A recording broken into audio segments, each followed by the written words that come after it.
We had a couple of gloomy days this week, but things aren't so gloomy today. Chief Meteorologist Howard Mandus joins us with a look at our first weather forecast. And as I say this, you can see that big, giant gray cloud outside, Howard. Yeah, you can see the western horizon with the sun setting. Looks like you might even be able to see a little bit of Virga on the right side of the screen there. You can kind of see how the cloud deck becomes a little bit fuzzy or hazy, if you will, and that could be some of that Virga that I'll show you here on the radar in just a moment. But low pressure, a strong one, coming into the Great Lakes, and that is going to bring some precipitation along with some changes to the weekend forecast. So there's a look right now coming into the Great Lakes.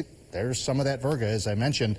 Again, Virga is precipitation that is falling from the clouds, but there's such dry air below that precipitation that it evaporates before it's able to reach the ground. The radar still sees it, and you can see it too.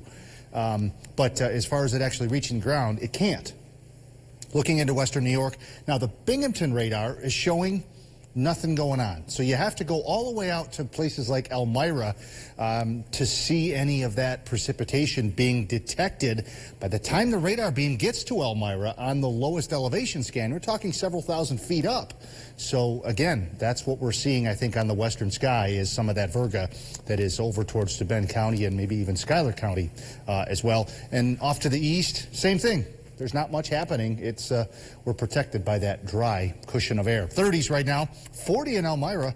But again, as we come in closer, there it is, 34 Norwich, Sherburne, Plymouth, all coming into the same. 36 at the airport, 37 in Whitney Point, 37 in Greene, and low 30s in eastern Delaware County. Your weather headlines, yeah, the potent low that's in the Great Lakes, it's coming this way, and it'll swing in during the day tomorrow. Leading to, yeah, a blustery day tomorrow. Some lake effect even possible late Saturday into Sunday. And then we're also going to be talking about next week, temperatures just, all over the board. There's a look at the parade day forecast. Showed you this before, but if you're headed out to the parade, downtown Binghamton, it will be cold. Blustery, a few snowflakes are possible. Might even be some icy spots. Watch out for any standing water. As those temperatures drop into the 20s, it will freeze. Gusts 30 to 35 with wind chills, in the low teens. And there's a look at those winds expected to ramp up into tomorrow afternoon. Excuse me.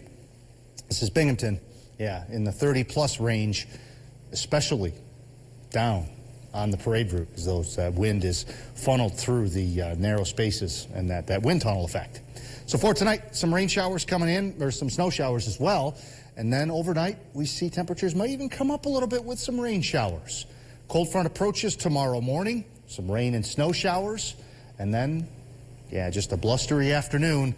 And there's that chance of maybe some lake effect late into the overnight hours. So we'll keep an eye on that for you. It doesn't look like anything significant, but as temperatures, here, this tells the story, mid to upper 30s overnight tonight. Then the cold front comes in. Look what happens. By 8 o'clock, still mid 30s to near 40 south and east.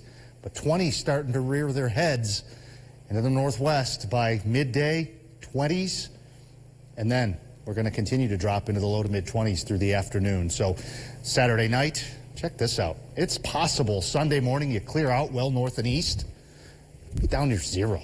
It's a cold, cold air mass coming in, but it's short-lived because we're back to near 30 on Monday, and then near 50, and then back into the 30s. So I wasn't joking when I said temperatures are all over the place. All right, Howard.